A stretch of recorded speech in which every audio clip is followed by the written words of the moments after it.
Episode 28 of the Exit Philosophy Podcast comes to you from the usual two locations. He is Rich Griffin. Call him Griff.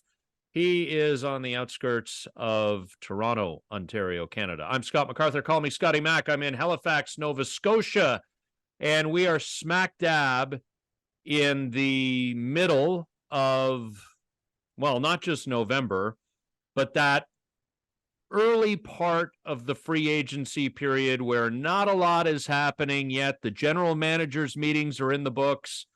They took place last week in Scottsdale, Arizona, and we're still a good 2.5, 3 weeks away from the owners' meetings, which bounce around in terms of locations, will be in Nashville, Tennessee. I hope it's at the Opryland. That's where we were in 2015, Griff. Do you remember the Opryland? Oh man, there's been like four or five meetings in Nashville, and they're always at Opryland.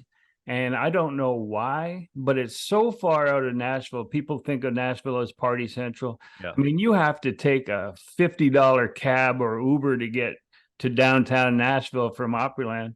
And it's just a built-in Hooterville. You know, it's like there's a huge Christmas tree, and there's all these folks wandering around staring up at the tree, and it's in the middle of nowhere. It's Nashville.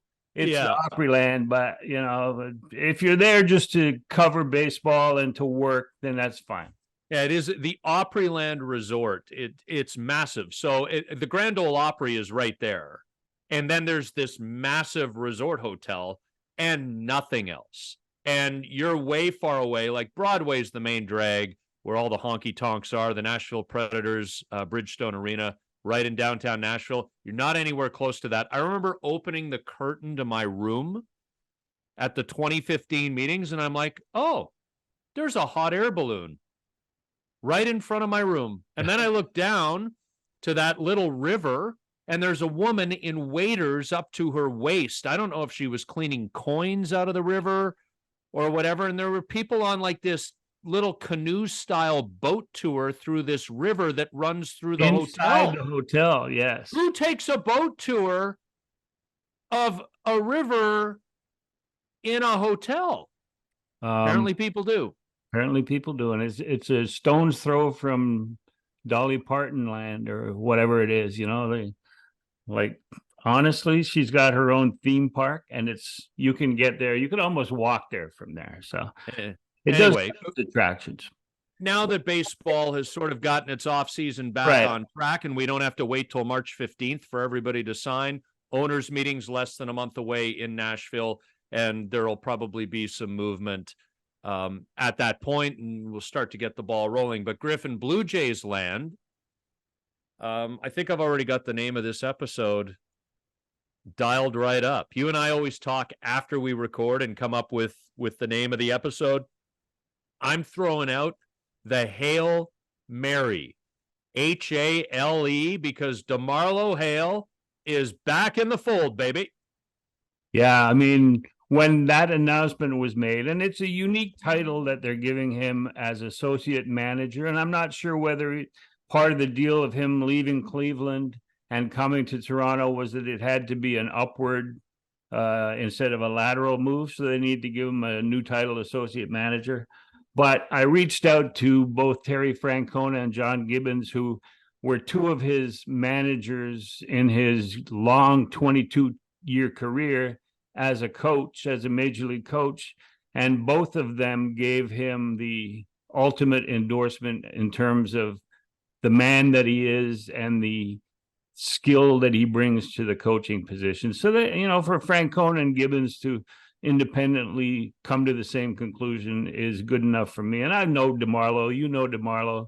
I think, didn't you live in the same building as him when he was coached the last time?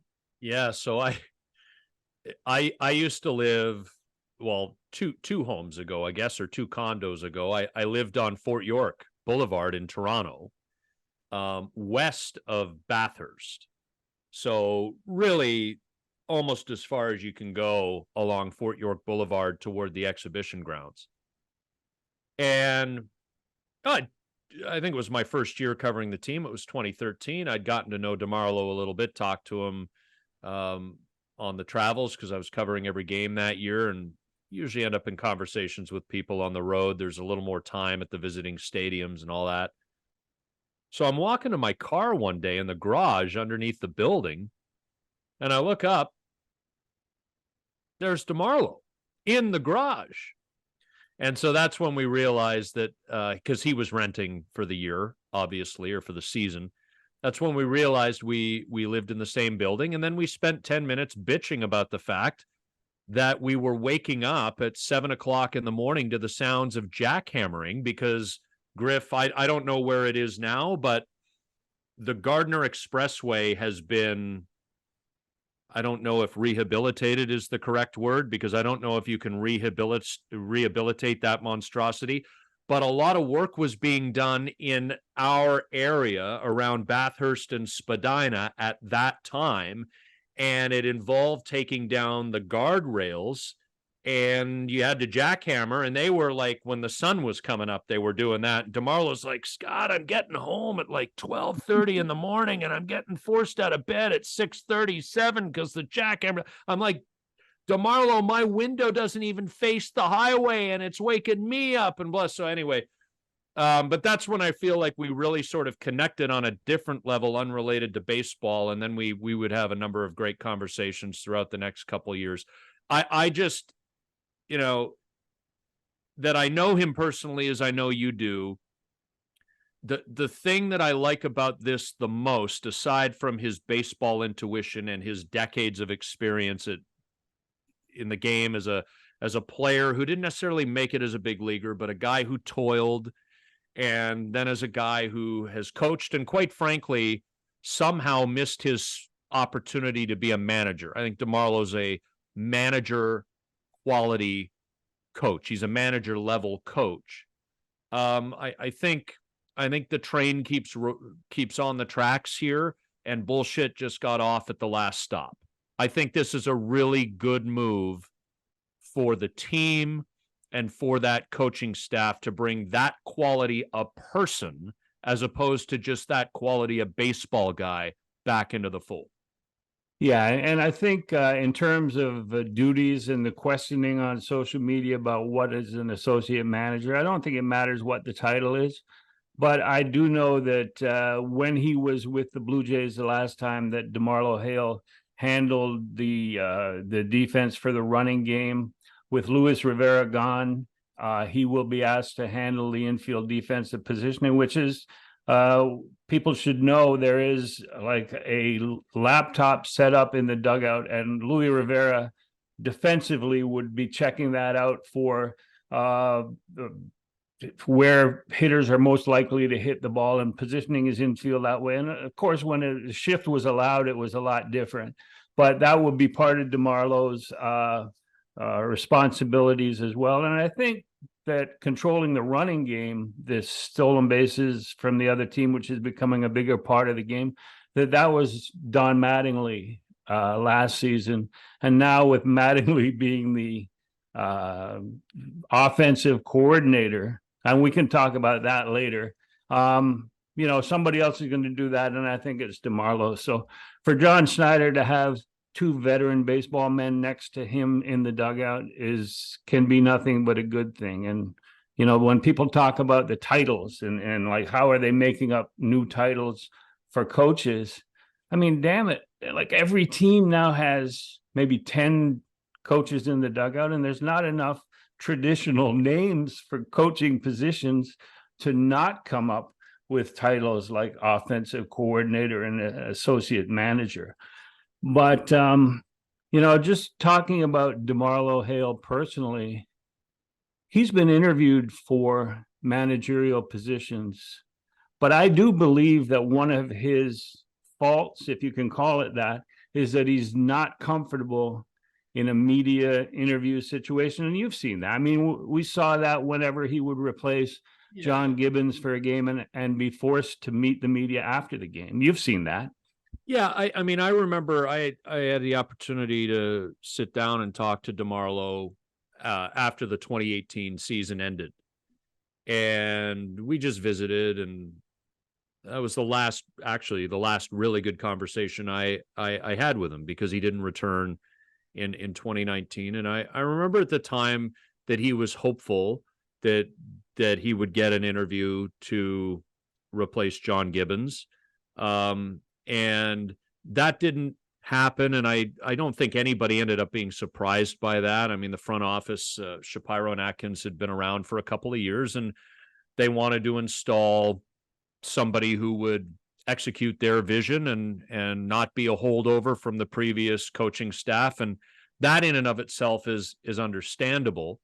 I just always felt badly for DeMarlo, because I felt like, this was a guy who could manage a baseball team and would do a pretty good job at it. With regard to handling the media, and John Gibbons was away from the team for a full week. I think his dad died. I think it might have been that his dad died. Yeah, I want to say it was either September of 13 or September of 14. It was one of those 2 years, because in 15 they were charging toward the division, and Gibby didn't leave then. But it was kind of a lost season, and so John needed to address the passing of his father and personal stuff. So he left for a week, and DeMarlo took over.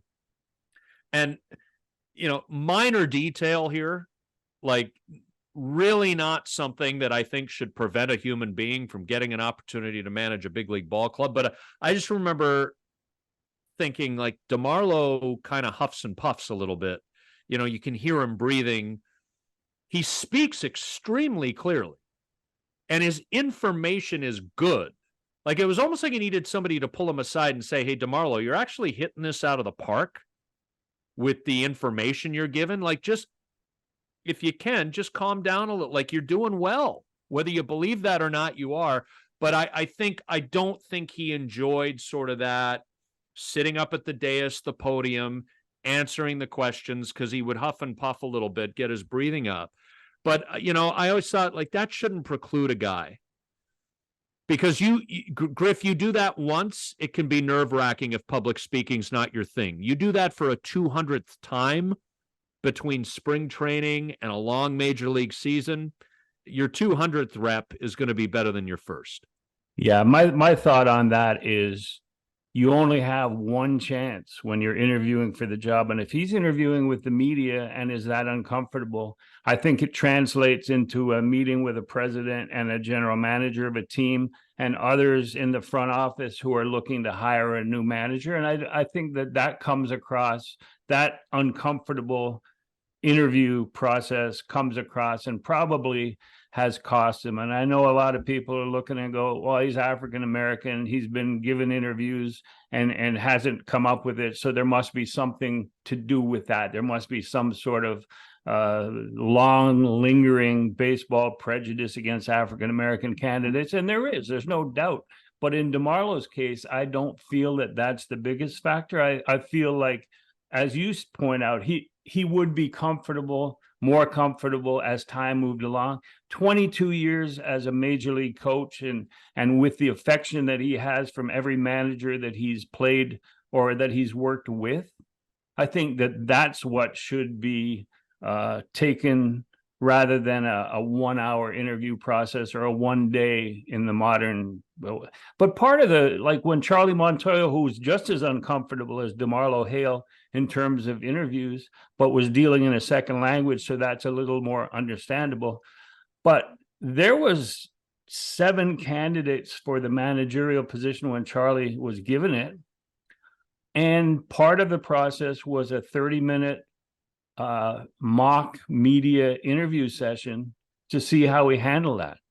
So, if that's the way that modern interviews for manager go, I can see where DeMarlo would struggle in that case. I remember Hal McRae was a different case.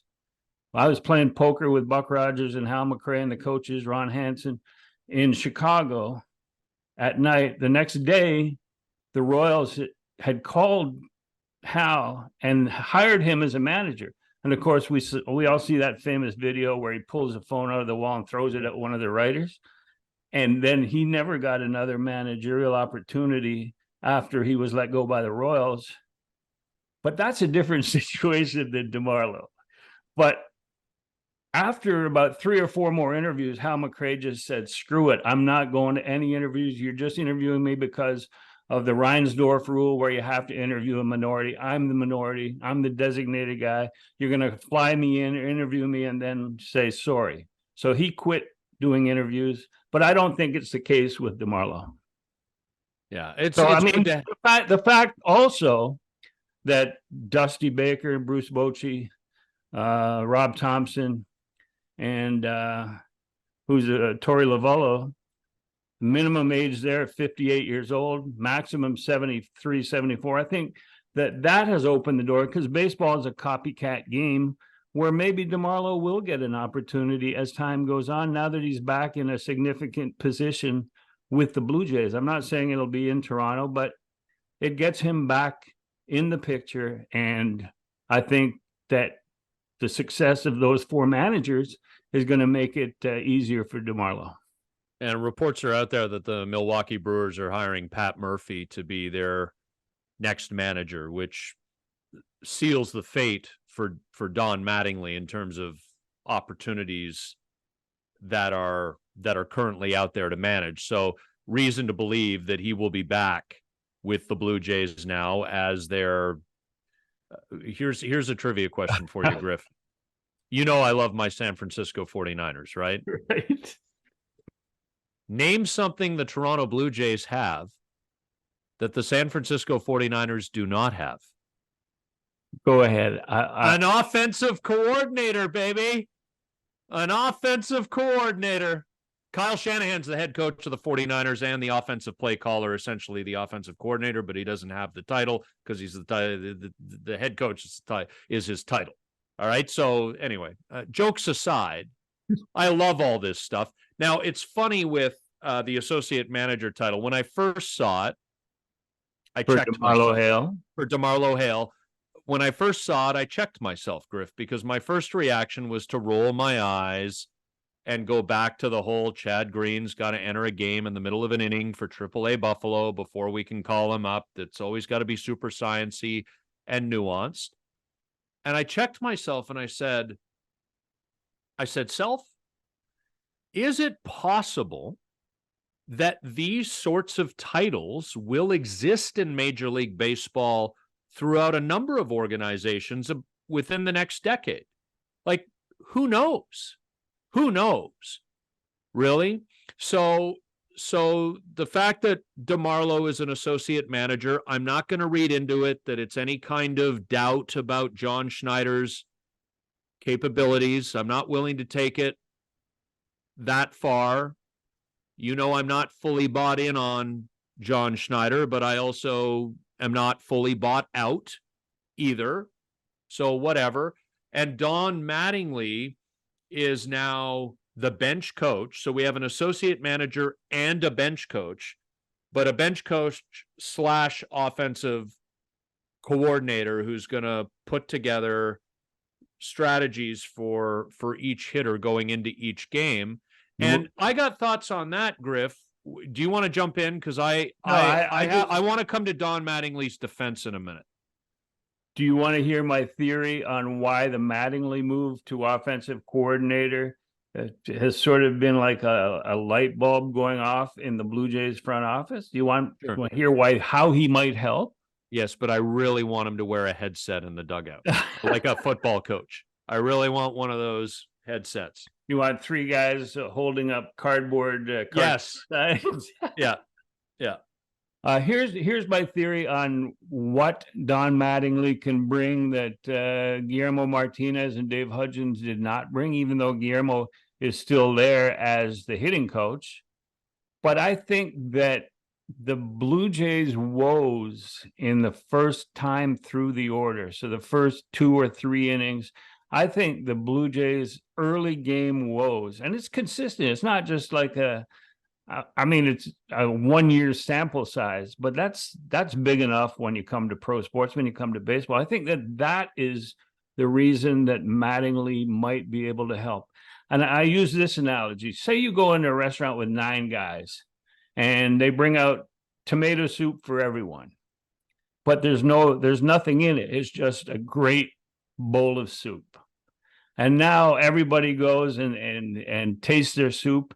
Some guys throw some Frank's hot sauce in it. Some guys throw a lot of pepper, a lot of salt, maybe just other ingredients that they put in to make it suit them. Well, Don Mattingly is going to be the chef who knows what each of the 9 people at the table, how they like their soup. So going in against Garrett Cole, he's going to have 9 different solutions or game plans for the batting order that day. And that's something that didn't happen. So to my mind, what happened to the Blue Jays in 2023 is that they had this game plan going in that was one size fits all.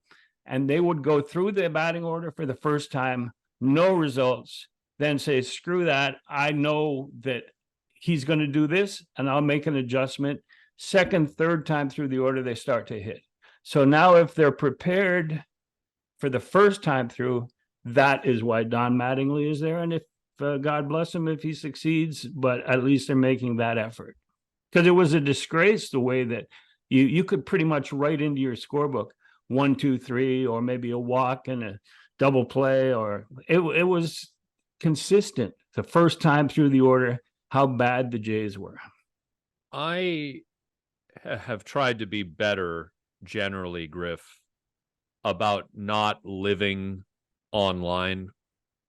Not that I ever really did live online per se. I mean, it's not like I'm a gamer who's playing a game for 16 hours a day. I'm not talking about that. And if you do, great, good for you. I'm not judging you, whatever. Don't be offended. But I'm not going to, I'm still going to call it Twitter. I'm not going to Twitter for opinion all the time. Twitter's a cesspool hellhole now anyway. But what I have noticed, and if this is me being too online for a topic for our podcast, then please forgive me. But what I have noticed on Twitter is that there is a segment that feels like a large one, a segment of the online Blue Jays fan base who somewhere along the way decided that Don Mattingly was an idiot. Excuse me? What? When? Why? The 5 W's and the H. When, where, what, why, if I'm missing one, whatever, how? Like, when did this happen that Don Mattingly was suddenly a fool? I don't get it. I don't understand why Don Mattingly took so much flack for the fact that the team stank offensively last year. It's bizarre to me. I think it was because when he came in, everyone thought that he was the de facto manager in the dugout. And now that their social media is all over John Schneider, as they were all year in terms of moves that he made, in terms of the camera always being on him, and as a first-year manager, not reacting like a Buck Showalter or like a veteran. He was reacting like a first-year manager. And because the fan base, the Twitterverse, was expecting a grand metamorphosis because of the presence of Don Mattingly at his right elbow, it's the commutative theory of idiocy. If John Schneider's an idiot, then the guy next to him who is supposed to fix the problem must be an idiot too. That's my theory on it. And it's not true. Right. In either case.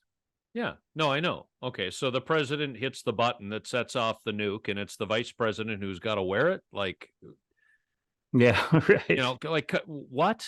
Well, if it's Dick Cheney, yeah, maybe. Well, no, in that case, it would have been Dick Cheney telling the president to hit the button. So, but yeah. I think that from day one, that Don Mattingly, despite all the openings that were there in the winter of 23-24, this current winter, is waiting for the Yankee job. He wants to be the Yankee manager. He is in the AL East, so it won't be a long transition. I think somebody was saying that a bench coach position might have been open with the Yankees, but he wants to be the manager. And if he stays back from that situation and observes it, even spending another year with the Blue Jays, I think that that might open up at some point if the Yankees have another down year. Yeah, there is a bench coach opening, right? Because the Mets hired Right. Mendoza. Is it Mm-hmm. Mendoza? Yeah, as their new manager. So First Aaron year Boone, manager, they must not be trying. well, actually, they're not in 2024. Oh, okay. Right. Remember, that was a big part of why Max Yeah. Scherzer agreed to be traded to Texas. Yeah, because we're not contending till 2025 was the message Max Scherzer got. He Never said, I'm not mind. hanging around for a rebuild.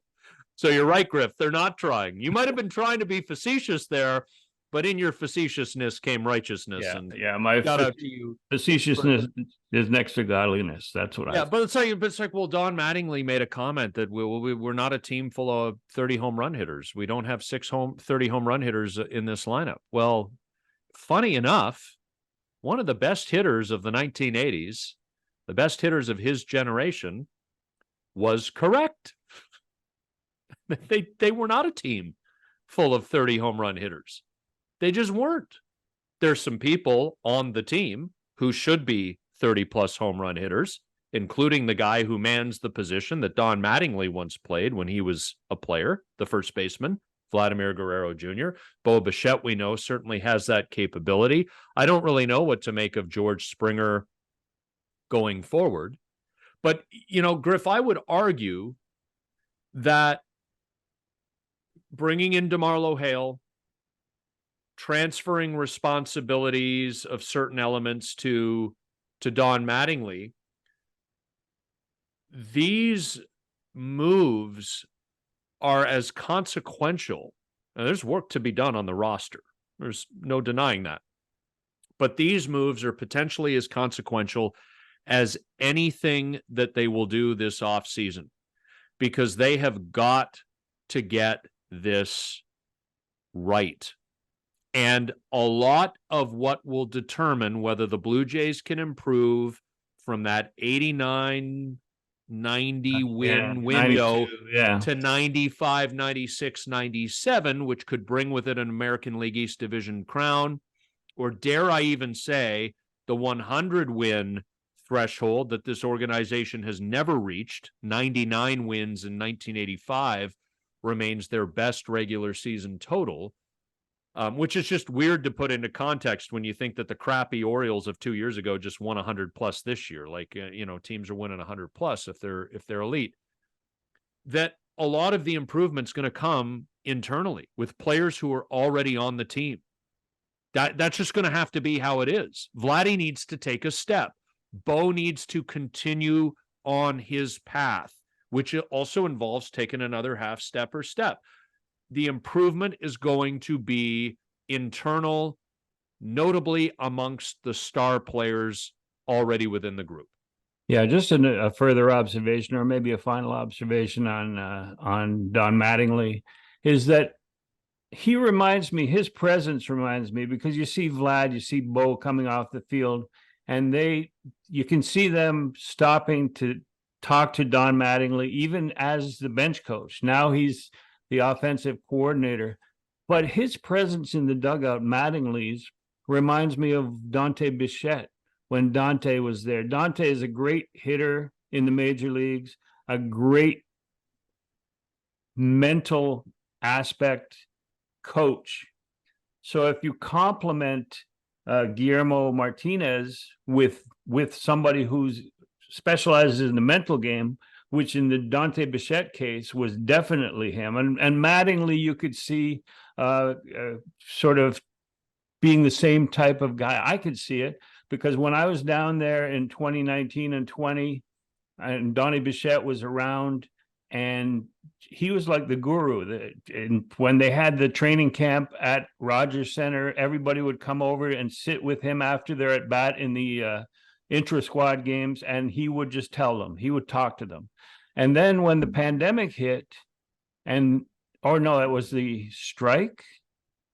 Yeah, when there was a work stoppage and coaches were told no contact with players, Dante went, wait a sec, Bo's my son. You're telling me I can't stay in contact with him? They said, well, yeah, you can't. He said, I quit. And so that's how Dante Bichette stepped aside in the Blue Jays picture. And if you notice, since his departure, there's been a lot of issues with the star young players, Bo, Vlad. And I think that Mattingly could step in and fill that role. That's what I see him doing. And more of the bench coach duties would fall to DeMarlo Hale, who's done it for so many years. Yeah. So, I mean, I think this is a step up. I think we both agree. And I'll add that, bringing Hale in and sending Hudgens out, I think ramps up the emotional IQ among the coaching staff. We don't need to relive perhaps the distracted, Hudgens, I think, was distracted at times. I think his head was elsewhere. Yeah. He proved that. So I think that this is a step up in that regard. And as I said off the top, the bullshit train has left the station with the bullshit offloaded. Like DeMarlo Hale is a baseball guy who's here for business reasons and to succeed. Yeah, and just to wrap this up, one of the things that I remember when Mark Shapiro gave his end of season presser, and he talked about communication needing to improve when they've decided analytically and in the manager's office that a move will be made, like Barrios being taken out and Kikuchi being brought in that decisive game 2, that I think the lesson learned there, and what Mark Shapiro was trying to say, is that when there are decisions being made like that in the future, instead of keeping it in that hallway, the hallway in the clubhouse where the coaches area is, where the meeting room is for the coaches, manager's office is, instead of keeping it on that side, that they need to communicate in advance with their players. They need to trust their players to be able to understand and absorb, instead of going to Barrios before the game and saying, at some point, and I can see this as being the way they communicate, at some point we're going to bring Kikuchi in because, we'll turn them around. And Barrios not understanding that it was after his first time through the order, when he was dealing, when he had his family there, when he was ready to become the Barrios that they had traded for the Twins' best pitcher over 4 or 5 years. And they need to communicate better to their players. They need to trust their players. They need to treat them as, we're all in this together. And they weren't doing that. And maybe with DeMarlo Hale and new duties for Don Mattingly, they can get closer to that. Yeah, and it's also communication being a huge thing. So I don't understand, Griff, where... Well, I think I must understand where. I don't understand why this remains a pro-analytics versus anti-analytics debate, why it's framed that way. And I will say that there are pro-analytics people who still wish to frame it that way. I don't know who's anti-analytics in this day and age, and I don't know why anybody would be anti-analytics in this day and age. Analytics are crucial. Information is crucial. But you know what? We're all human beings, and we all have different personalities. And some people work with the right side of their brain more than their left, and some with their left more than their right. And that genetically is just how we're made. There are 4 quadrants of the brain. Are you a front right, front left, back right, back left thinker? There's a lot of studying you can do on this stuff. People take in information differently. People require different amounts of communication, different types of communication, and good leaders.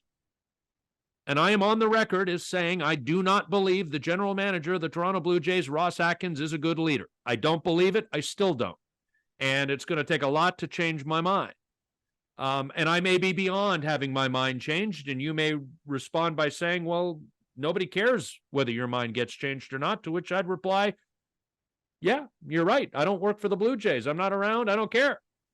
But good leaders work to understand the individual personalities of the people that they need to get through to. And so if I'm a guy who needs a lot of information and then can sift through the numbers and the data and interpret it myself, great. If I'm somebody who gets overloaded and starts to freak out when there's too much information, maybe you got to present me with one page and then back off. Maybe I'm somebody who likes a lot of information and needs you to explain the why to me. Like, everybody's different. And I think with Hale and I think with Mattingly, and especially with Mattingly's background as a player, like he's lived it, I think that these sorts of guys are going to be able to manage the different personalities and try to figure out what each individual player needs. And that it's not pro analytics, anti analytics. It's how stuff is communicated. And if you don't think that matters, I really hope you're not running an organization. I think that the postseason in 23, the World Series, the championship series with the veteran managers, I think that is an important part of the evolution of even young managers, of front offices, where young managers that were hired and thinking to themselves, well, I have to use the analytics because they hired me because I'm a young guy and I'll listen to them, and they come into my office after a game and they tell me who's going to be playing the next game. They give me the lanes for the relief pitchers, 3 guys. I got to use that. I think that the World Series and the postseason in 23 was important because it showed not only GMs and assistant GMs and that there is a balance, that you can use the analytics. You can not be scared of analytics, but use it as a tool, as you were pointing out. And there are too many managers, too many young managers, I feel, that felt they had to do what the GM told them to do analytically because they were beholden to have the job in the first place. Yeah. And now, after seeing the success of Dusty and Bochy, and you could see they were using analytics, but they were using them in a way to balance and to enhance what they already knew as managers from back in the day. And for young managers to see that and to be able to process that and say it worked for them, so maybe I'll balance it a little more. I think that's important for the game moving forward. Just like pitchers over the course of 2023, pitchers learned how to use the new rules. They learned how to use the disengagement. Catchers learned how to, as the clock's running down, call timeout and go visit the mound, even though they really didn't have anything to say, but they didn't want a ball to be called on their pitcher. I think that over the course of 6 months of the regular season, that pitchers and catchers and pitching staffs learned how to use the pitch clock effectively. And it's the same way with analytics in the month of October 23. It might have helped young managers learn how to use analytics effectively. That's my take on it anyway. Yeah. So, I mean, good moves for the Blue Jays in the dugout. We'll smirk and we'll smile and nod at the new titles. But again, in 10 years, there could be offensive coordinators all over the sport in every dugout. Who knows? Who knows? Things evolve, and whether this is change for the sake of change in terms of titles or actual progress, time will tell, but it is what it is, and DeMarlo Hale being back is good for the Toronto Blue Jays. Are you anticipating, Griff, kind of a silence here for the next 2.5, 3 weeks, and then, as we talked about off the top, things getting going at the winter meetings? I mean, we've had some movement, right? Like Mark Canha got traded by the Brewers to the Tigers a couple of weeks ago, but there'll be some quick moves made around baseball in terms of once the rosters need to be set for the winter meetings and filling in bench roles and maybe minor league invitees, that sort of thing. But I think that this is going to nothing significant should be happening until the winter meetings approach in Nashville. And, as for the Blue Jays, I think that the approach they should take is to ignore pitching and to just go after the 4 positions that we have agreed they need to fill. They're obvious from free agency: second base, third base, 1 corner outfield, preferably with an ability to play center field, and a DH, whether they want a full-time DH or maybe a platoon DH if he's a left-handed hitter, so that they can use the DH spot against lefty pitchers to get Vlad and Bo and others off their feet, Springer off their feet for a day. So my thinking is that the best avenue for them would be to sign a left-handed hitting DH that they can use in that regard. But those are the 4 spots they need to focus on, because there's so many relief pitchers and even starting pitchers out there. You could wait till mid-January, see where you are, see what you like about Manoah or don't like about Manoah. See Ricky Tiedemann. You were asking about Ricky Tiedemann before. I mean, what are your thoughts on Tiedemann? Because I think he might be available at some point during the 24 season. Arizona Fall League Pitcher of the Year, man.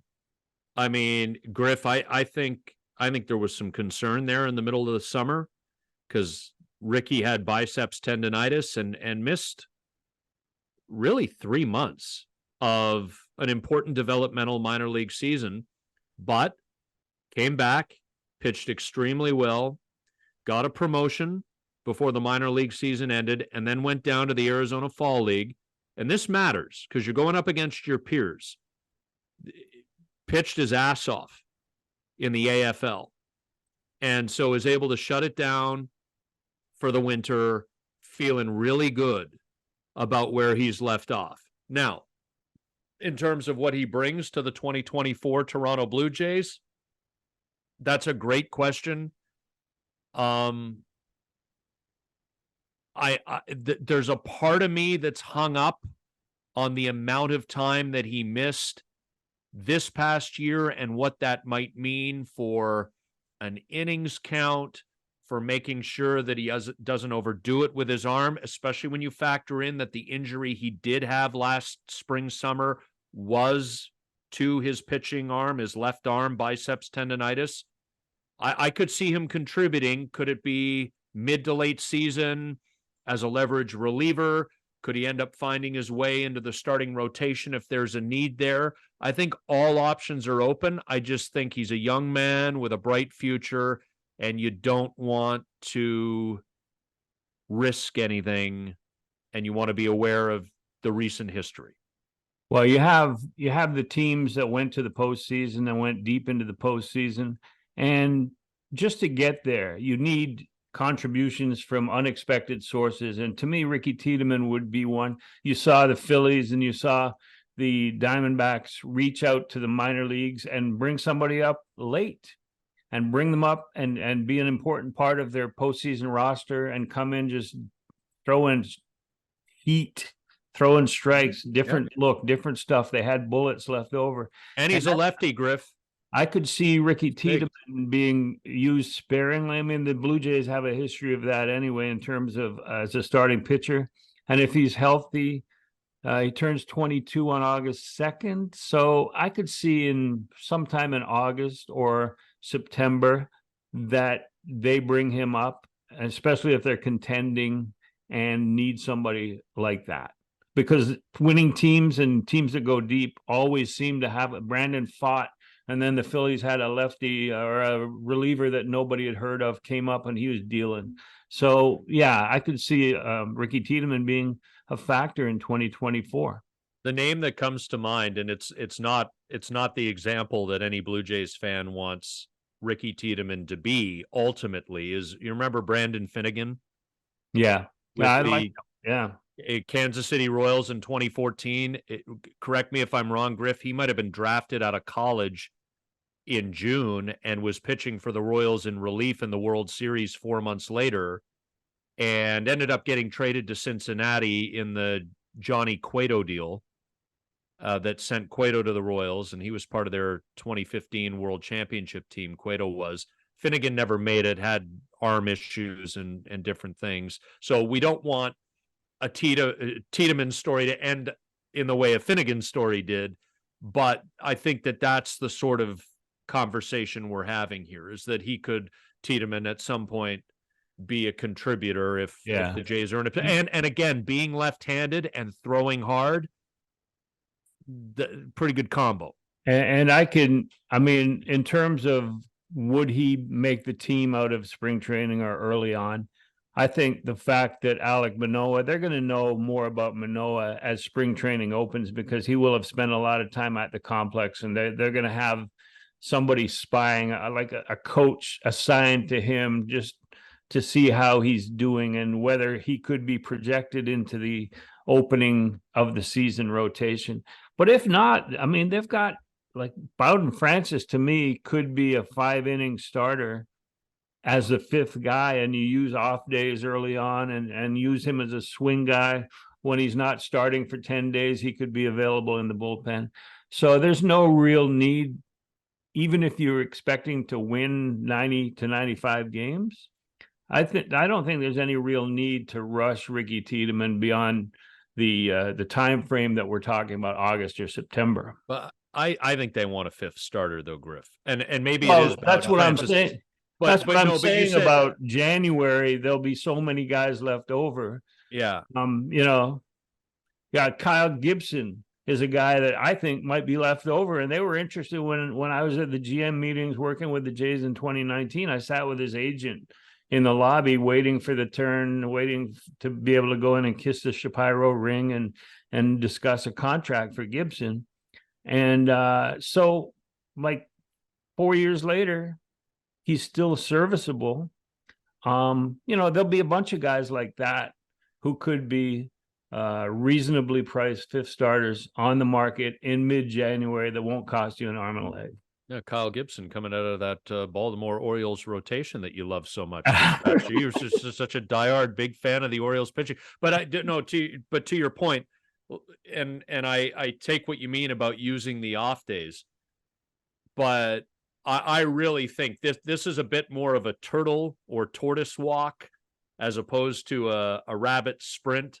But I really do think we're headed toward the 6-man rotation in baseball. And so it isn't that, well, we can use off days if we're the Blue Jays to keep Kevin Gausman and Jose Barrios, et cetera, on an every 5th day schedule. I think they're looking for a legit 5, whether it's Francis or somebody else, but a guy they can legitimately count on, so that they're throwing guys every 6th day as often as possible. And maybe you condense it as the stakes get higher later in the season. Well, that's what they did last summer, and the 6th guy in that rotation was Alek Manoah. And again, communication. I do not believe they told Alek Manoah that he was the 6th guy. They said, "You're coming to the major leagues. Congratulations, blah, blah, blah." So he goes in and pitches every 6th game. And then when the off days arrive and they don't need him anymore, they go, "Okay, you're done. You're being sent down because we noticed that you'll be at 2 years and 63 days, and we won't have to take you to arbitration if we send you down." But they didn't communicate any of that. They wouldn't have told him that last part, but it's the truth. Well, but if they had communicated with him before that, maybe this whole issue would not have happened. But they knew what they were going to be doing with Manoah when he came up. But the original point is that a 6-man rotation might be something that they could use post All-Star breaks to sort of give guys a blow heading into the final month. Yeah. Well, I mean, they may have known what they were doing with Manoah if Ryu came up and pitched how he pitched, right? If Ryu's arm had fallen off again. Yeah, well, Manoah would have been that guy. Yeah. Or if Ryu had stunk, then they. Well, that's what I mean. Yeah. Yeah, probably would have pivoted. Yeah. Yeah. So are you saying that they didn't need to tell him, or they shouldn't have told him? No, I believe in good communication, but as I've said before, performance dictated that Alek Manoah was a fringe major leaguer by the time he was finally, or by the time he was sent down for the final time, the second time this year. Like we can talk about intent and we can talk about communication or lack thereof, but I will, for lack of a better way to describe it, take the front office's point of view when I say that Alek Manoah's performance on the mound justified a demotion. Am I on or am I way off? Yeah, no, it did. But then, they sent him down to the pitching lab and they had him refine the shape of his pitches and then But he didn't pitch that much better, Griff. I mean, no. When he came back, he wasn't. You know what I mean? Like, but it doesn't mean that that's his future. Is the point? Like he had the chance to be a major. He had 4 good years and 1 shitty year. I agree. Like people can't go, well, he's done at 20. Oh, 1,000,000%. No, I said and I'm also on the record, whether it's here or elsewhere. I can't remember what I've said here and what I've just said in conversation with people. Might have even tweeted it.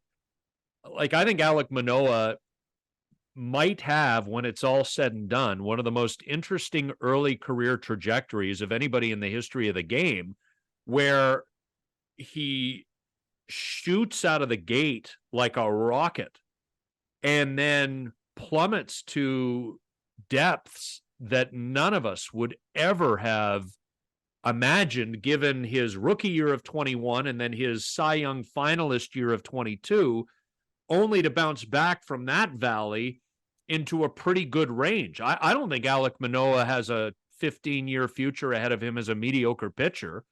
I think he's got a 15-year potential. He got to keep himself well and all that, but I think he's got the possibility here, Griff, of being a good mid to upper rotation starting pitcher. I haven't given up on that. If we never see the 2022 version of Alek Manoah again, that doesn't mean it's a lost career.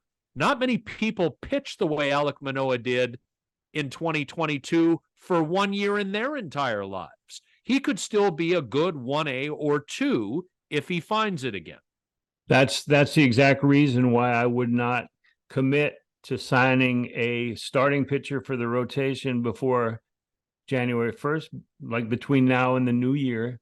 Because if you sign a guy to a 3, 4, or 5, that's a roadblock unless you're going immediately to a 6-man rotation. That's a roadblock. You're already paying 10 million, 17 million, 21 and 24 million to your top 4 starting pitchers. And they've been disgustingly healthy. And we're all expecting that one of them, and it won't be Barrios because he's got 8 years now without missing any time, without missing a start. But one of the other guys could very possibly go down for a period of time, but that's not a reason to have a guy on a multi-million 3 or 4 year contract and standing in the way of your guys from your own farm system. That's just, you can see where Manoah stands heading to spring training and then decide if you want to sign a short-term starter. But their starting position is in good shape right now. Yeah, and their bullpen generally is in good shape as well. And there's tons of guys available who throw 95 to 100 miles an hour as spring training approaches. Absolutely. What before we wrap up, what are your thoughts on the Grey Cup, on the mighty Argos? Well, I will admit that I'm not the biggest CFL guy out there, so I'm not going to get knee deep in the weeds about what went down. But I feel very badly. My years as a radio host in Toronto, I had the opportunity both on air and off to have some conversations with Pinball Clemens, who's the general manager of the Argos, and he built a wonderful team this year. And Mike Hogan, longtime radio host in the city, runs the Argonauts media relations department now, and Hoagie's a dyed-in-the-wool football guy and was a great colleague when I had the opportunity to work with him at TSN 1050. So I felt badly for some people I know in the organization. 16-2 is a hell of a run. And I don't know what happened there. I mean, how do you turn the ball over 9 times? And this is the NFL fan in me talking. I mean, there are a lot of NFL games, Griff, where teams don't have 9 offensive possessions in a game. Now, I know the CFL, it's, you can go 2 and out and it can be back and forth, punt, and you end up with a lot more offensive possessions, but to turn the ball over 9 times, that was a grind. And then on the flip side, since the Calvillo days and the herky-jerky ownership for a period of time in Montreal, it hasn't been as smooth. So good on the Alouettes to finally emerge from what was really a difficult 7 to 10 years for them and get themselves into a Grey Cup against a Winnipeg team that'll be looking to avenge last year's loss to the Argos. And the Blue Bombers are certainly a powerhouse. Kind of, they've taken over what the Stampeders were in the West. So should be a great Grey Cup, but I feel badly for the people I know a little bit in the Argos organization. Yeah, I mean, I see Chad Kelly as a little bit of Alek Manoah in him, in that you never knew failure until a key moment, and then when it hit hard. Like Chad Kelly coming out of halftime, halfway through the third quarter, was 1 for 5 for -1 yard and 3 interceptions, and it just looked like he was devastated. He was done, and clearly that was the case. But you have to fall before you move forward. And that, hopefully for Argos fans, is that moment that he needed. His career was pretty good in college. He got himself in a little bit of a scrape here and there. His NFL career sort of never took off, but it wasn't anything that was ego damaging. But that failure in the game in the CFL Eastern Final was something that's going to stay with him and probably make him a better person. And you look at teams that are, it's marathon again, CFL marathon, CFL sprint. They were in a sprint and they failed. But you look at the Dodgers, the Braves, the Orioles. You look at teams the Astros. You look at teams that were expected to win and didn't win. And to me, that's the great thing about sports, is you can't just say how it's going to end up. You have to spend 60 minutes or 9 innings or whatever it is, and then the results often are surprising, and that was one. Yeah, and I mean, at the risk of sounding cliched, I think there's probably a point in this offseason, not that they don't talk. I mean, goodness, we've seen Jim at some Argos games, but I think that's a chance for Chad to call up his Uncle Jim. And Jim Kelly had a wonderful NFL career, has been through a ton of adversity in his post-football life, multiple-time cancer survivor. Maybe that's an opportunity to get together with your uncle and, those Buffalo Bills teams in the early 90s before Chad was alive, 4 consecutive Super Bowls, and they didn't win any of them. So Jim would have some perspective. It actually makes me think Bob Elliott, who's, one of our favorite people. And every now and then I love to do a Bobo impression. But so, one of the fun things about Bob Elliott, I'm digressing here now, is that like he'll just show up out of the blue. Like players would always laugh too, right? Because they'll turn around, they turn around to face their locker. Maybe they're put on a shirt or something. They turn around and there's Bob Elliott with his notebook. He's like the barber, Mr. Deeds. Yeah, he was just there. Like, it's like, how'd you get in here? Bob Elliott walked up to me one day in the media room. He used to call me 162 because my schedule covering the Jays 162. Let me ask you a question.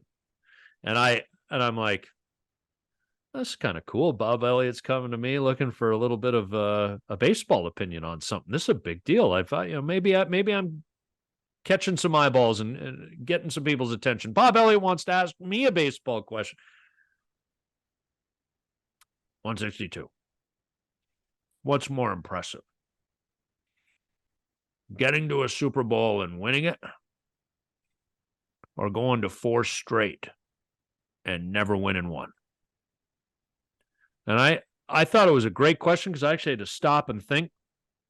And I said to Bob, I said, getting to 4 is more, and I hate the Baltimore Ravens for a variety of reasons, not the least of which my dad's a lifelong Cleveland Browns fan, and we know the history there, but also they beat my 49ers in the 2012 season, the Super Bowl in early 2013, and that was the Joe Flacco Ray Lewis retirement game, blah, blah, blah.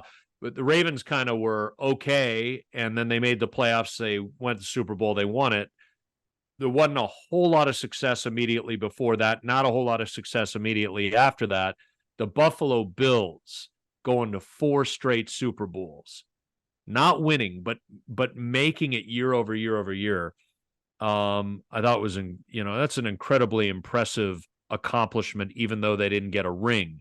And so I wonder if like a Chad Kelly can sort of tap into his uncle's experience and, maybe learn a lesson or two from what Uncle Jim has to say. My lasting impression of Jim Kelly was I used to, when I covered Bills home games for the Toronto Star, I was down and it was Kelly's last game with the Bills. And I was a reporter en français. And I was doing French reports for Radio-Canada. And this was like closer to when I was in Montreal. So I hadn't lost all of my French. It was basic sportif, but it was French. Yeah. And so I'm being interviewed on the field at the end of the game. Kelly was hurt.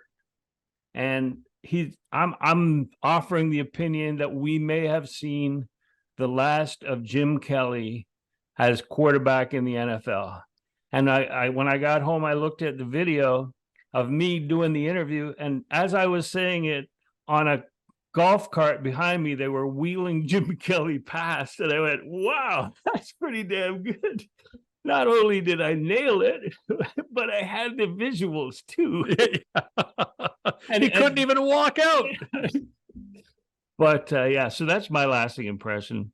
And but yeah, definitely the Argos young quarterback is not done. I mean, he signed a multi-year deal. He'll be back, and the Argos will be back. They were pretty damn good all season, 16-2. And it will be an interesting soup or a Grey Cup, and I'll be watching. You're obviously going for Montreal. May we? I got to go for the Peg because my dad's dad, my grandfather, was born and raised in Winnipeg. My dad's mom, my grandmother, wasn't born in Winnipeg but was raised there. So I got prairie blood in me. So my dad's a Winnipegger, but he was a big Leo Lewis fan back in the day. Okay, all right, yeah. Oh, okay. I have no idea who that is. I probably should. Great little running back. He and George Reed dominated the West in terms of running back play. Okay. All right. Well, I learned a lesson, Griff. Look him up. Leo Lewis. I will look him up. So here's our plan. We're going to keep coming at you. We usually record on Mondays, a little scheduling conflict yesterday, so we're bringing it to you on Tuesday. Our plan is to continue to go every Monday. And if the Jays make some waves, if there's news of a trade or signings as we go along here, Griff and I may also jump on and give you quick hits, sort of immediate reactions to whatever it is that goes down over the next number of weeks leading up to the holidays. I think we should count on doing that, Scotty. All right, if they make a move, we'll be available. Right. We'll just walk around with our laptops and our ring lights and our microphones, and we'll set up in a coffee shop each if we have to. You'll walk around with the photo of the two Vladdies in your back pocket. Oh yeah. You can set it up wherever you are. But this has been a lot of fun. Episode 28, I think we have the name for it, right? We're going to call it the Hale, Hale, the Hail Mary. We like that one. Thank you so much for listening. And a reminder that you can get all of Griff's work at griffsthepitch.com. Griff is writing in the off season as if it's in season. He wrote on the DeMarlo Hale hiring earlier this week. We know that there's you're writing a column, I think, that you're going to post. We're sitting here on Tuesday, November the 14th. For the AL MVP award, I'm going to write a column in advance of that. That should be out on Wednesday morning. All right. Excellent. So we're looking for a good 1,000-word dissertation on why Shohei Ohtani is the best, and can't wait to read it on Griff. Perfect. Your face says it all. Your face says it all. Thanks, Scotty. Thanks, everyone, for listening. Yeah, griffsthepitch.com. We'll be back next Monday.